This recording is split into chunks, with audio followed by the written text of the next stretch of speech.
ఓం శాంతి. శివపరమాత్మ మహావాక్యాలు. శిక్షణ ఇవ్వండి, కానీ శిక్షణ ఇచ్చే సర్వోత్తమ విధి ఏమిటంటే క్షమారూపమై శిక్షణ ఇవ్వండి.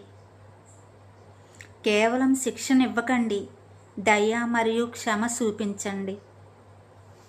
క్షమ చూపించండి, మరి శిక్షణ కూడా ఇవ్వండి. రెండు మాటలను గుర్తుపెట్టుకోండి.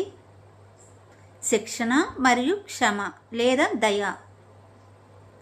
దయాహృదయులై శిక్షణ ఇవ్వటం ద్వారా మీ శిక్షణ పనిచేస్తుంది.